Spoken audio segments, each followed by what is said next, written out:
Already put you Okay. We can, live now. we can go ahead and, we need to do a couple of things. We need to hear some more testimony on S60. And then we need to look at a draft that Michael Grady has been working on, see whether there's anything else that we want to change.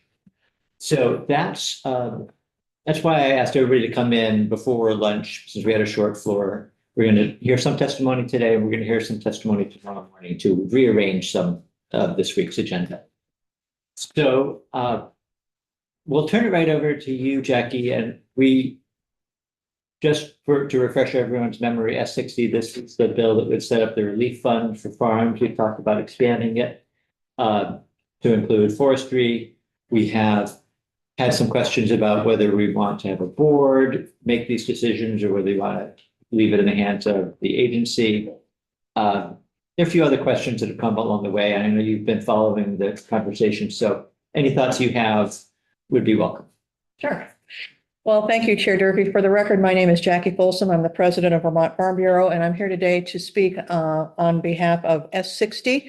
We would like very much to thank you for considering this because we've got a great coalition that worked over the last summer of varying ag organizations. And I think we put together a really good suggestion on a bill, which Senator Hardy then made come true. And we're very happy about a lot of the things that we've been hearing. We do think that this information, this program should be kept in the Agency of Agriculture. We're looking forward to working with them. We do want to include forestry on this. It's always been part of the Vermont Farm Bureau proposal that forestry be included, but we've had kind of a rough road and how to figure out how to do that. So we had a conversation earlier last week, and the suggestion has been possibly to include forestry only if there is a contract between a logger and a property owner. And this would allow the property owner to say, yes, my trees blew down, they were destroyed by bugs, whatever happened, and allow it to show that the logger then suffered a loss. And I think that is probably trying to fine tune something so that we can find a way to include forestry that wouldn't make it difficult to try to parse out how you exactly do that. So I think Maddie Kempner's coming in later this week, and I think Dana's coming in also to talk about that aspect of it. We are supportive of the $7.5 million. I know that got taken out downstairs in finance, and I hope that you'll advocate for that or some funding. This is a new fund. We recognize that. We recognize the hardship in a year where everybody's asking for money and there just is simply none. But we also recognize, working with the VGAP program last year, that this is a really important piece that has to be restricted just to agriculture and forestry because it is a necessary thing. We don't know what kind of challenges are going to be faced in the future, and we really do support this. A couple of the things that we've been listening to, there's been some discussion on changes to the review board. We really think that the review board that's set up in the current language is the one that we would like to support, mostly because we are putting farmers on it, and farmers would be able, I think, to get right to the criteria of, yes, we suffered this, and somebody on that farmer board would say, oh, I know exactly what that means. Let me explain it to you. There could be alternates. I think there was a concern about conflict of interest. So suggestions of alternates might be a good idea to widen that board a little bit, but we'd really propose to leave it as a farmer review board. Simply for the reason that I think the farmers know better how to understand the calamities that can happen on a farm and have a better idea of what the cost would be and how to reimburse. We've also heard a suggestion that maybe farmers might want to opt in by paying in, and we would be against that. I get the idea of it, but this is a program where the state is helping the farmers. And to ask farmers to pay into something, if they all didn't pay in, how would that work out? If you didn't pay in and then you wanted to apply to the fund, I think the administrative issues are going to be huge on that one. And it isn't something, unless more details were fleshed out, I don't think that would be something that we would think would be optimal. And it might actually cause the bill to be slowed down going forward.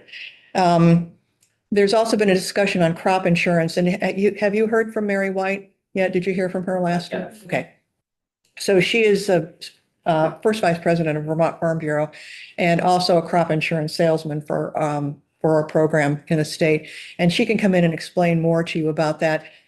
This is not a program, it's not intended to be a program that says you have property insurance, you have crop insurance, so you don't qualify. The issue that we run into is that farmers, when they have a calamity such as a flood or a fire or snow damage, they need money as soon as they can get it.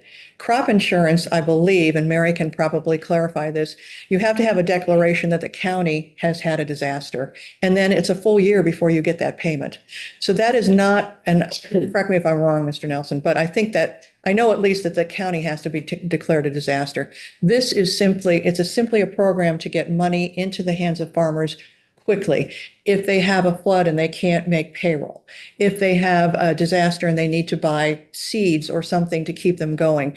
It is not meant to take the place of crop or property insurance. It's a program to get money into the hands of farmers immediately so that they can continue with their livelihood. So that's what we're hoping will happen. Sir? Representative Nelson. Yeah, few points. First on the forest and timber part of it. What's Farm Bureau's position on the logger who is in cutting a nice tract of timber? And we have a July 10th again. Hopefully we don't, but if we do, and they are blocked out of those woods for months on end. Maybe got some logging road damage, skid road damage, landing damage. What's the thought on given, the timber's fine, they can't work. Mm-hmm. And if they go and work river cleanup and whatnot, they're making income great. If they're not, then they qualify, some of us feel that they should qualify for some kind of reimbursement. During the whole discussion in the coalition, Farm Bureau was adamant that forestry be involved. The issue was that we couldn't figure out how to prove who owned the loss. So I would agree that that should be covered, but we have not had a discussion into that depth of it. I think when we started talking about forestry, the piece that came up was a contract because that was something that you could prove. I understand that component of it, and I think that should be covered, but it isn't up to me to make those kind of rules. Okay. And on the crop insurance, now I haven't bought any for 15 years. But the last time I bought it, payments were in the fall, late fall. Right, they come after. Yeah, that. they come after harvest because they gotta go out there and measure Right, and see what you grew or didn't grow. And if you're able to harvest, you have to leave strips represented across the fields to be measured. And I don't ever remember you had to have a county or statewide declaration. You just, if. you had it and that was it. Mary is the expert on that. Yeah, I might have and it misspoken. may have changed. Yeah, so ask. Since then, it's been a while. Okay, But the payments, as far as a dairy farmer goes, the payments are forthcoming and it's covering that year you'll be feeding out that crop. If you have crop insurance. Okay. that is true. The issue was that it comes way after the fact. And so this program is trying to get money into the hands of the farmers immediately. We'd like a more immediate turnaround than that. And it won't, as I said, this isn't intended to say you don't need crop insurance, don't buy it. This is not going to be anywhere near that payment. This is to just get them over the hump of something that's an immediate need. So if you have a 75% coverage in your crop insurance though, and you're gonna, hey, we lost 400 acres, completely gone. The Wolcott land was gone. There was Right. nothing there. And if we had 75% coverage, which is over the 50% that this is entitled for, how do we take money immediately from the state and, 100 acres at $1,100 an acre? So do we, when we get our crop insurance, do we pay them back? I don't think that's the intent. And I think there's a cap on it. So we would be careful about not interrupting the flow of money from crop insurance or property insurance. I mean, these are all things that need to be worked out, obviously. Mhm. And I think it'd be things that the review board and the Agency of Ag would take a careful look at. Yeah. Good. Awesome. Yeah, I think, our committee, I think, is very supportive of the idea of this bill. I do want to push back a little bit on the issue of whether or not it's reasonable to have farmers buy in with some kind of payment. I mean, I think you're pretty aware that the policy and the appropriations on both sides right now is whenever you send them something with money, they take it out and then they decide whatever they're going to do. Right. So, House Ag passed 7.5 and they sent it to appropriations and they're like, yes, we approve it with no money unless you figure it out later. Mhm. And we sent a bill, Vermonters Feeding Vermonters, and we had 500,000 in it and that was approved, but Senate took it out.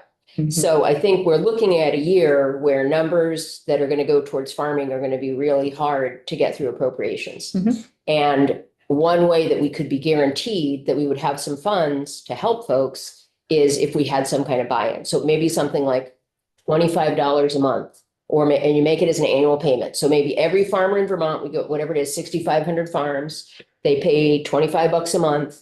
And that's, over the course of a year, it's going to be less than $300. And then it gives us a pot of at least $1 million that we can give out to people in dire situations. Because I really think if we pass it, whatever number we pass it with in this committee, it's going to go to appropriations and it's going to be down to zero. And then we're going to be getting pennies back Mhm. and it's not going to be substantial. So, I mean, I guess I'm sorry to hear that you think farmers won't support it because I really don't think it's going to be able to leave the legislature if we don't have a funding mechanism. And we have talked about other funding mechanisms that might be possible, but none of those are easy either.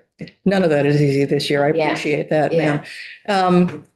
I'm speaking on behalf of the farmers. Yeah. They're my constituents. Yeah. And I would just say that would probably be a really hard sell for them. But the issue is not only that, I think administratively, we would have to really have a hard decision with the Agency of Agriculture on how that would even work. I think that's the challenge that we would have. I don't say that it would be a non-starter because I do recognize there's a lot of people looking for money this year and there just isn't any. And I recognize this is a new program, but it is something that we as a coalition, and there were many people in this coalition, feel it was important to try and come up with a plan. We recognize the money was taken out. We recognize it's a hard sell. I think administratively, I just don't know how that would be handled. So we'd have to work with the Agency of Agriculture to see if that would be I mean, I a think, possibility. is 150,000 the number that's in there right now, that like the maximum amount that somebody can Yes, I get? think so. So like, to me, it just doesn't feel unreasonable if you're potentially going to be the recipient of $150,000 to put something into the pot to make sure that it's there, and many years you won't need it. But the year that you do, you're going to weigh more than, I mean, in your lifetime, you probably wouldn't even pay anything close to that if you ended up getting a maximum. Sure. benefit. So what I will say is when you mentioned 6,500 farmers in Vermont, that is all different sizes and kinds. So there may be some that are only making 2,000 a year from sugar bush or from selling eggs or whatever. So so to say there's 6,500 farmers that we would expect to pay in, I don't know how that would work because they're not all the same size. They're not all the same kind. And they wouldn't all be in an area or possibly even looking to use that fund going forward, which we don't know because we don't know where these things are going to happen. So I would say that the 6,500 number could be a true representative of farms that are in the state of Vermont, but some of the smaller farms might not have $300 to put into the pot. So that's my response to that. I'm not saying it isn't something that might be considered, but I am saying that given the different sizes of the farms and giving the administrative issues at the Agency of Ag, it might be a challenge. But I do appreciate you thinking outside of the box.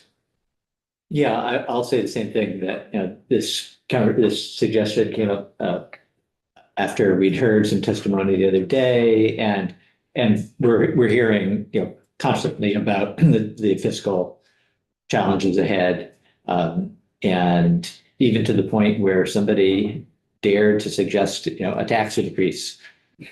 So challenging the world is at the moment. Representative Lipsky. Yeah, I had my hand up, but you really brought up one point that I felt you know, the diversity of size. I mean, if you've got large dairy versus someone who's a acre of vegetable crop. We heard testimony from people of that lower caliber that maybe got, and it was a year, or they're still waiting for the check, or a year and a half later, but it represented maybe 1.002% of their loss, and it wasn't helpful. So I'm glad you recognize the challenges for the very small farmers. And the other thing is, I think your notion on the forestry point, I want to thank you for including that. A contract is an important notion because they often speak to who has the financial responsibility to invest in infrastructure, landings, that sort of thing. And often those are upfront expenses. Some landowners might be thinking long-term and share that cost, but I can tell you in 90% of my contracts, it's the burden of the harvester. So thank you for that. You opened your testimony, I think, Jackie, by saying that you felt that the program should be housed within the Agency of Agriculture. I think that that's what we all were imagining as well, but were you thinking that there was a suggestion that we take a look at doing it differently? Absolutely not. Okay. Okay, so you, When we started the coalition, we had various ideas of where it might be housed. And we looked at different places and different things, but in the end, we all agreed that the agency was the best place to house it. So I was just reiterating that position. okay, all right. And I thought maybe you were going in the direction of saying, and the agency staff could make the decisions, but No. that's not what you're suggesting. Yeah. No, housing it at the agency, mostly because of being able to run the money through it. I mean, you know, we don't want to put it in a place where people aren't attentive to agriculture's needs. And so we wanted to have it in the Agency of Agriculture. That's what the coalition agreed. But we did agree on the Farmer Representative Review Board. The definition that we have of the eligible condition, the weather events or the weather conditions is fairly broad. It's a list, quite a few different events, and then any other at the end. So it would be fairly inclusive, I think. Do you have any thoughts on that? Whether we've covered the right things, whether it's too broad? It's, you know, it can be hard to distinguish, I guess, between climate change that is just, you know, slow and gradual versus a one-time event.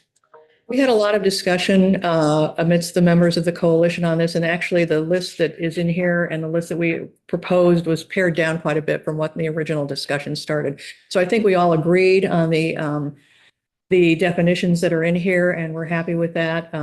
Understanding that we may not know what's coming in the future, but we hope that this will give us enough wiggle room to deal with anything that comes down through climate change or whatever we're calling it and going on. I know we've talked a little bit because it's something that's happened to people that we know, where a roof has collapsed under snow. Again, this goes back to the question of insurance, but not crop insurance, rather building insurance. Mhm. And I know that some farm buildings aren't insured, can't be insured perhaps, and not your specialty, but any thoughts on whether, you know, structure damage should be covered or not covered? Actually, peripherally, it is because my husband's an ag insurance salesman, so I hear about this all the time. You know, we expect farmers to be responsible. And so if it looks like there's too much snow on your roof, you need to deal with it. I mean, I don't know how claims are going to be done, but we would hope that those types of things would rise to the occasion of, yes, I'd better go up and do something about it. I think the issues of fire or pests or flood damage is a totally different animal. I don't think we ruled those types of things out. I know that for hoop barns, for example, sometimes there is not insurance. And so that might be something that we would look at. But I do think that we would hope that farmers would pay attention to those types of things and be responsive, particularly if they do have insurance. I shouldn't say that, whether they have insurance or not. Representative O'Brien. Becky, this may be a question for Mary White, but between you and Richard, will get me thinking about it. With crop insurance, you can buy crop insurance through like FSA sort of approved, but then there also is sort of private commercial crop insurance too. I am not an expert in that, so you better talk to Mary. Okay, Thank you. just wanted, just listening to still, Yeah. you know, you could. We have, well, actually, we have bought crop insurance through, I believe, through FSA for our hay crop years ago. And we did get paid on some of that. That was a long time ago when we had flooding in our fields. But I can't answer that question definitively. Farm Credit has a place to go buy crop insurance too. That's why Mary's the expert. I'm not sure now, I'm looking at the agenda. I don't know whether we were able to get Mary. She was to come in last week, I think. She had to come in and then, so, but we are hoping to hear this morning from Jake Jacobs. She's just entered the Zoom in. What a coincidence. If there are no other questions for Jackie, good morning, Jake. Just wrapping up our testimony. I think we're wrapping up with Jackie Folsom. Are there any other questions that Jackie might be able to answer just about the Farm Bureau's position? And anything else you wanted to add? Just, Sidonia, let me know if you can't get a hold of Mary, if you'd like her to Zoom in. I think that's the easiest for her to do. Yeah, I did finally hear back from her today after many emails, and she said she wasn't able to make it, and so I asked if there was some other time. So I have, yeah. Okay, I'll give her a nudge. I know she's got a sick little boy. I think he's got tonsillitis. Right. Well, thank you for your time this morning. Thank you very much.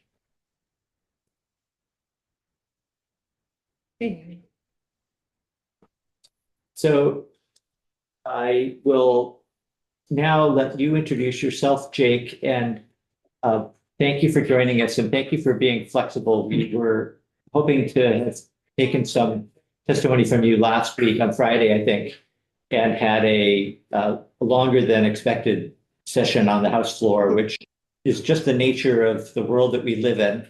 And to those who are planning the agenda, I know it just causes nothing but trouble. But we understand that you are perhaps in position to help us learn a little bit about the world of insurance in the agricultural world. Yes.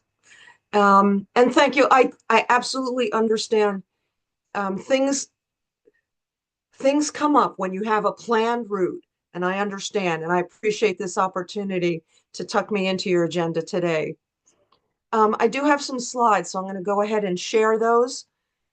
And it says that sharing is not turned on. So Sidonia, can you allow me to share? You're good. You're good? We have to love technology while we sometimes hate it at the same time. You should be good now, Jane. Okay, great. Thank you. You're welcome.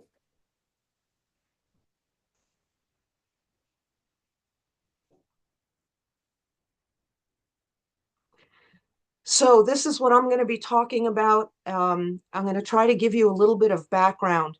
My own background, very briefly, is I have been working as a dairy management and farm management consultant for about, can I just say decades? Does that get me off the hook for pinning it down? We get it. And most recently, I was actually the director of the Agricultural Risk Management Education Program at UVM for about 8 years. And when I left that position, I took the risk management specialty to White River NRCD, working with farms throughout the state and focusing mostly in the Connecticut River Valley. And I also coordinate the Northeast States Farm and Ranch Stress Assistance Network program through Extension.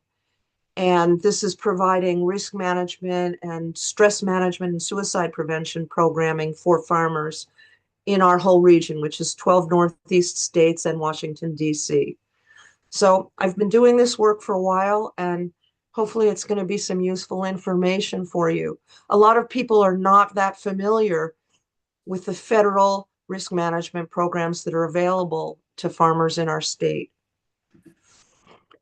Definitely Vermont remains underserved by crop insurance. And there are a lot of farmers who have never had crop insurance before, but with the varied events that we've been having and these severe weather activities going on, a lot of farmers who have never considered crop insurance before are looking at it now. Just the briefest of background, crop insurance was created in the 1930s in response to the devastation in the whole midsection of North America. And basically the Dust Bowl prompted the start of it, and they developed it into a public-private partnership with insurance companies in the 1980. And that's how it still functions today. So it's a partnership between the USDA, who administers the programming, and then in 1996, they actually formed the Risk Management Agency, which we refer to as RMA. And they oversee and administer crop insurance, but the actual underwriters and service providers are private insurance agencies. So the big question, of course, is what percentage of US crops are covered? Is it in fact a reliable risk management program? And the 2022 Census of Agriculture reported that there are nearly 2 million farms in the United States, with over 880 million acres of US land in farms. NCIS, which is the National Crop Insurance Services, reports that in 2023, more than 9 out of every 10 acres of planted land in America was covered, protecting more than 90% of America's planted acres. RMA is slightly more conservative in their figures. They say coverage of planted acres of major crops is about 85%. So the question then is, how does Vermont share in that? And the percentage is slightly different as you get into the Northeast region. With 85 to 90% of US planted acres covered by crop insurance, Vermont producers are definitely underserved by these programs. It's only about 7% of Vermont farms participating, enrolling only about 9.5% of Vermont's farm acres. We have a question from Representative Nelson. Absolutely. Thank you. Jake, is this figure, the 7% of, or 9.4% of the Vermont farmland covered, is that because crop insurance is not designed to cover all the different types of farming? It doesn't cover pasture, I don't think. It doesn't cover hayland. I mean, you have the NAP insurance. It doesn't cover vegetables or a lot of them, or doesn't pay enough to make it worthwhile someone's time to do it. Is that part of the problem? Right. That you're hitting the crux of the matter. That's such an important question. The reality is, originally crop insurance was designed to cover commodity crops. And it still is a wonderful product for all these farms who are producing these large monoculture crops that we see throughout the Midwest. And these are tradable commodities on the international market. We know this. Farming in the Northeast is different. Here in Vermont, we have much smaller farms for the most part. In many cases, they're highly diversified. And there are issues with programs that are available. I'm going to go through a couple more slides that I think will describe what some of the barriers are. But if I haven't answered your question, please bring it up again after just a couple more figures that I throw out to you. Is that okay? If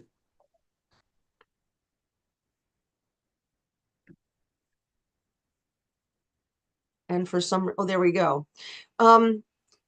This low response in many states is not new, and RMA has known it from starting in 2000 and all the way through 2020. They had a program called Targeted States, and this identified states that were poorly reached and covered by crop insurance. It was an education program designed to provide more information to those states underserved. When the program ended in 2020, there were actually 17 states that were identified. You will notice that 12 of them are in the Northeast.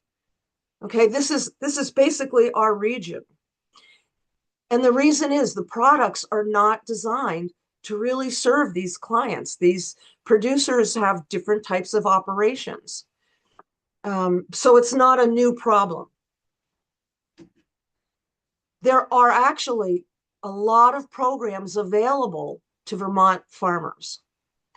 The list on the left is programs available through the Risk Management Agency. These are available through crop insurance agents who are licensed as to provide these federal programs. And there's a list of the programs that are available. The box on the right are not crop insurance. They're actually disaster assistance programs. And those are available through FSA, which is the Farm Service Agency. It's another USDA agency. I want to really clarify something about NAP. NAP is very commonly used by a lot of farmers. It is not crop insurance. I need to make that distinction. And I'm going to talk about that in just a minute. But that is a disaster assistance program, as opposed to crop insurance on the left. You'll notice the third one on the left is pasture, rangeland, and forage. It very specifically does cover not just forage production land that's in hay and haylage, but it also covers pasture land. We don't have a lot of what we would technically call rangeland here in our region. Unfortunately, that only covers one particular peril, and that is a lack of rainfall. Although they have been paying out on policies here in our state, it doesn't cover the excessive rainfall disasters that have been occurring. It also covers forage seeding. You can get insurance for that, for a new forage seeding. And through whole farm revenue and micro farm, forage crops can also be covered. There's also something called a written agreement. There are other counties nearby in, for example, in New York State, you can get your forage land covered. It's not specifically available in Vermont, but your crop insurance agent can request that that insurance coverage be extended to a particular farm that they cover in the state. So that is an option for farmers here in Vermont. But this is what has been covered up to this point. We have the coverage that they refer to as multi-peril crop insurance that covers a single crop. We only have these items that are covered: apples, barley, corn, which refers to field corn, forage seeding, fresh market sweet corn, peaches, soybeans, and wheat. Those are the only individual crops that have policies available here in Vermont. And those that are covered the most would be first field corn. Roughly 80 to 85% of the corn that's grown in the state is covered by that. Market sweet corn, very low, a very low percentage, only about 24%. And apples is the next biggest one. So those are products that are available. And then they also have some of these other programs available throughout the state that cover other crops. Apiculture is specifically for bee and bee-related products. PRF, the pasture rangeland forage, I've already mentioned. Whole farm revenue is designed specifically for the kind of farms we have here, for smaller, diversified operations. And farmers get a discounted premium rate for having multiple commodities that they produce, because we know that that's a risk management effort that really works. Microfarm is part of that program with lower limits on the coverage for smaller farms. You'll notice that the last one on that top part of the list is dairy revenue protection. That specifically covers milk.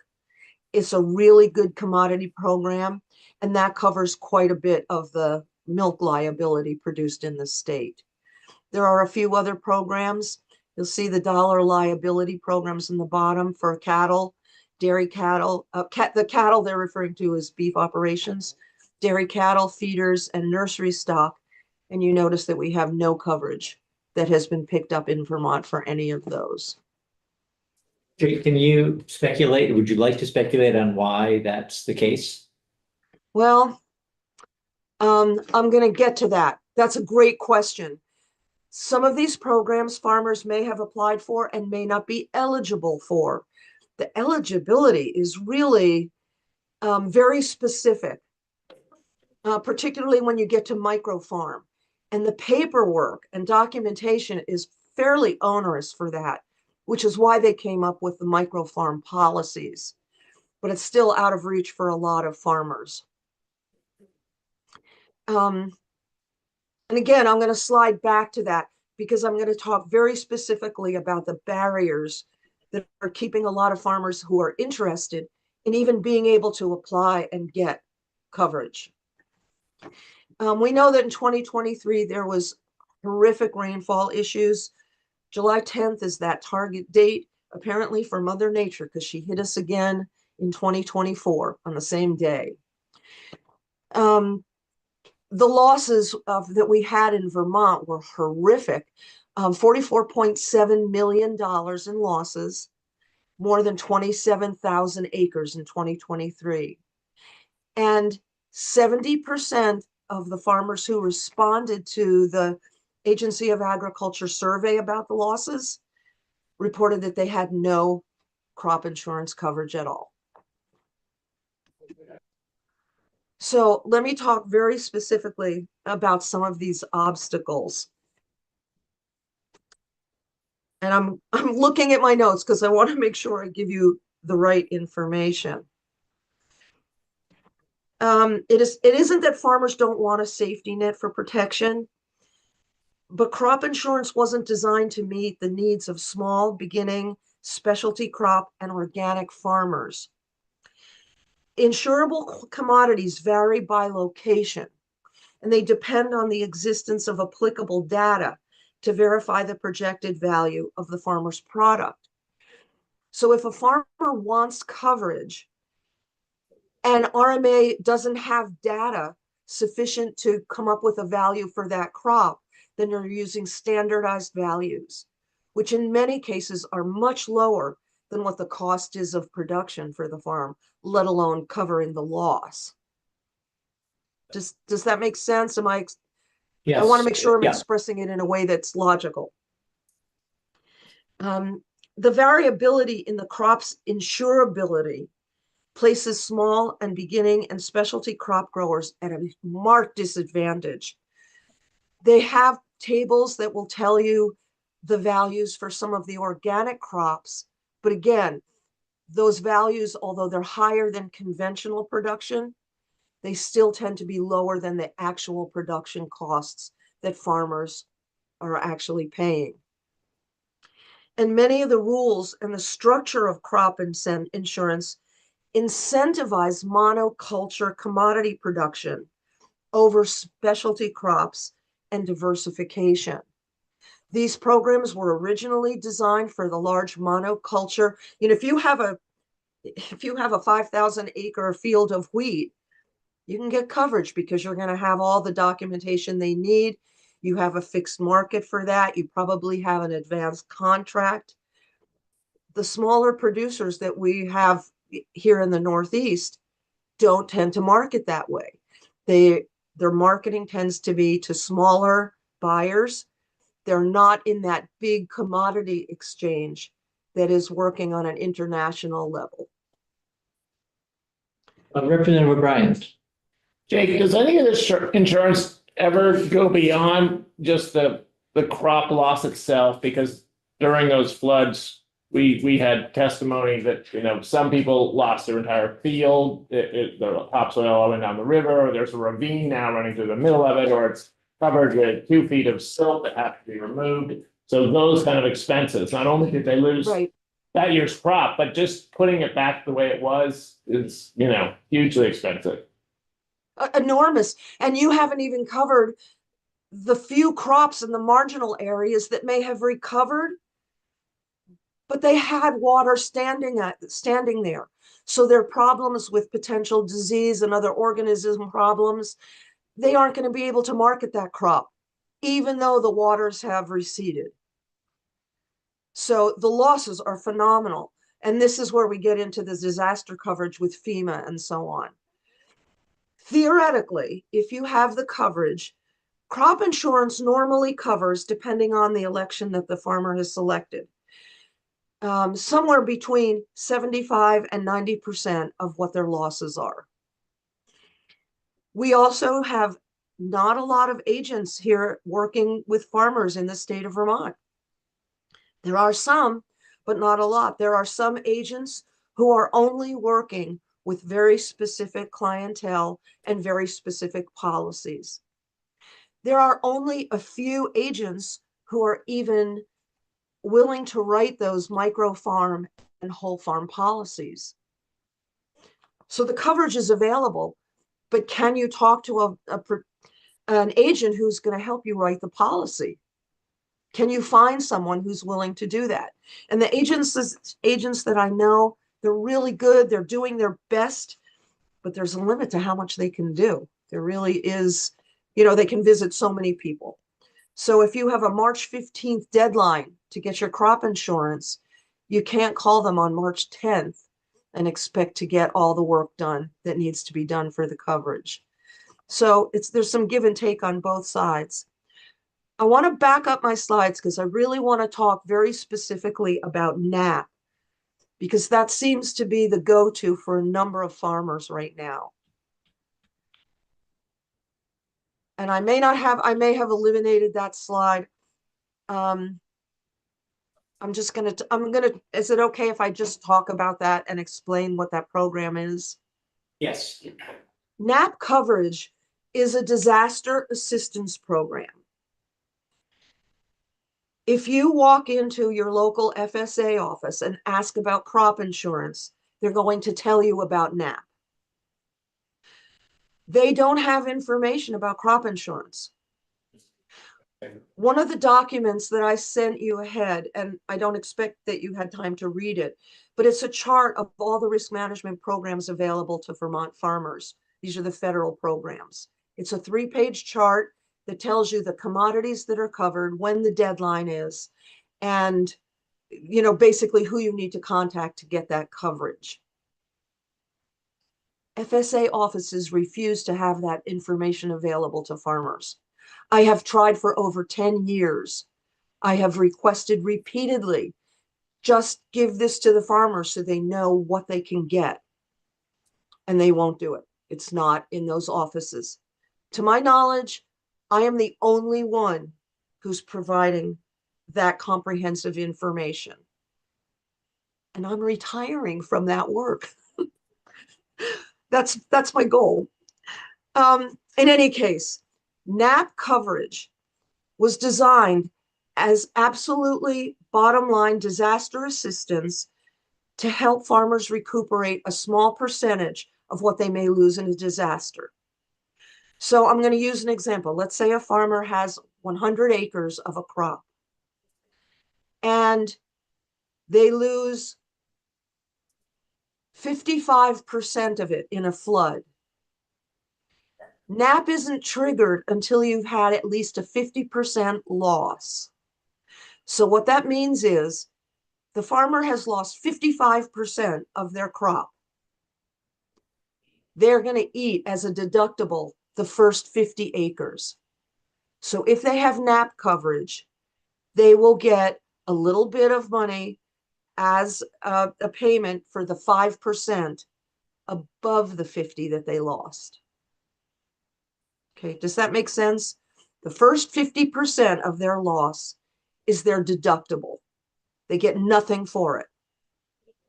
That makes sense. I just want to clarify though, it's not an insurance program. Does a farmer need to pay a premium to participate, or is it available to anybody? That's a great question. There is a small payment, a single payment for the NAP coverage, but in many cases, farmers will qualify and not have to pay a premium at all. New and beginning farmers, veterans, farmers who are who qualify because of financial duress on their particular operation. There are a variety of ways that farmers can get out of having to pay any premium for that. And the rate is very low for those who do have to pay. So now I'm going to take that same example and expand it. Now, let's assume it was a horrific flood, as we've had in these last couple of years. They lost 100% of this particular crop. Again, NAP will only pay a certain amount, depending on what the arrangement is with the farmer, not a penny for the first 50%. The most they will get is a percentage of that last 50% of their loss. So I get these messages from farmers saying, well, I had crop insurance and I got almost nothing. Well, if it was NAP, you didn't really have crop insurance, and it was very little. It's paid to you as a disaster assistance indemnity, hoping that you'll be able to use it to be able to purchase what you need to plant again, to stay in business. It is not designed to make you whole again. And crop insurance is not designed for that either. When you have a loss, you're going to pay a deductible. That's what your premiums are. The subsidies that are paid on crop insurance are quite significant. So even when a farmer has a premium payment for actual crop insurance, there's some pretty hefty subsidies that the government kicks in, so their payments are relatively low. Does that answer your question about NAP? Yes, I think I think we're good on NAP. Representative O'Brien. Yeah, just quickly, we heard Yes. from farmers who said, they had losses, in the, say, 75,000, and they got 1,300 from NAP. So are there even other sort of deductibles they take out to the point where it was like a tenth of a penny on the dollar? I mean, everybody just shrugged and said, this is so not worth it. Again, I mean, I'm not a crop insurance agent, so I don't know exactly what those exchanges would be.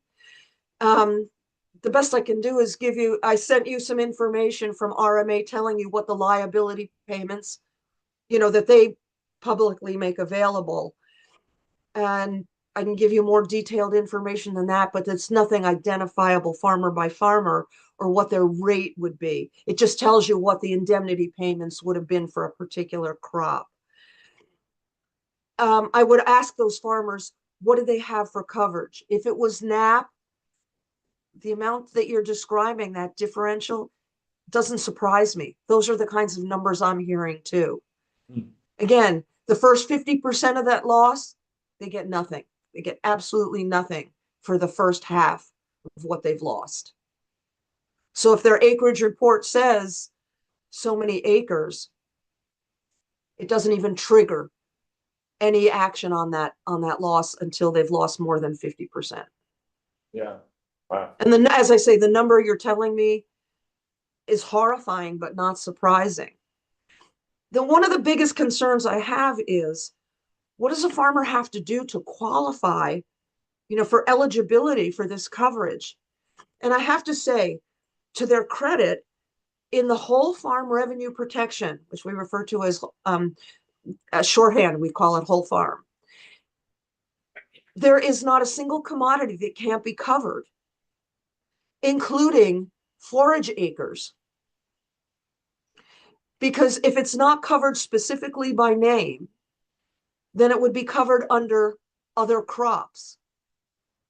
So the coverage can be comprehensive on anything grown, even on a diversified operation. To qualify for the reduction in premiums for having multiple commodities, it's a pretty complicated formula. I won't get into it here. And actually, a farmer would have to sit down with an agent to work that through. But I don't understand why more farmers aren't taking advantage of it. Diversified vegetable growers, those who are selling through direct markets and farmers markets and farm stands, they're eligible for that. They're eligible for whole farm. They're eligible for micro farm if they're smaller. So there are products available. It sounds like part of the challenge then is getting the word out. We're about at time, Jake, so I think we need to start to wrap up, but I'm wondering, when you said that you've run into roadblocks yourself when you've tried to get the office to distribute this information, are you talking about a specific office within the state or more than one office? I have not visited a single FSA office where the county executive director is willing to have those charts available on hand for their staff or for farmers who come in asking about crop insurance.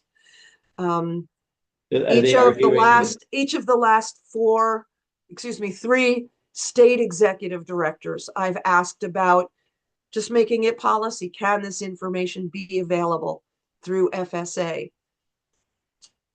And they are not getting permission from their higher ups to do that. I don't know why.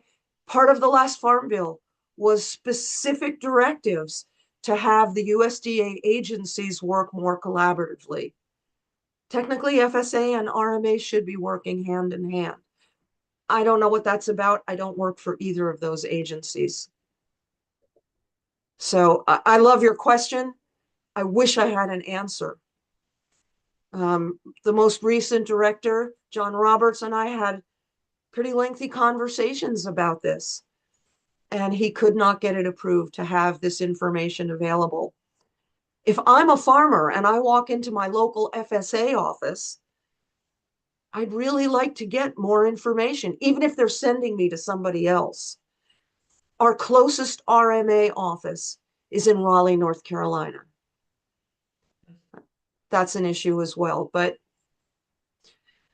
if you want local information, you're going to have to contact a licensed agent in one of the state insurance agencies that handle crop insurance. What was RMA? The risk management agency. I know you have to know the alphabet soup in order to participate in this conversation, right? Jake, thank you very much for joining us this morning. I know we've got 3 documents posted, and if you would send Sidonia your slideshow as well, we'll make sure that that gets posted. I will do that. And I will also just add, if anybody has specific questions and wants to get in touch with me, please don't hesitate. Sidonia has all my contact information. I can't emphasize enough that up to this point, crop insurance just has not been a reasonable option for Vermont farmers. And they're getting hit with these disasters. I think it's safe to say extreme weather events are not going away. I don't know about you. I'm not ready to give up food. Yeah, no. All right. Well, we appreciate your helpful testimony, and I'm sure we will be in touch again at some point. Thank you so much. Good afternoon.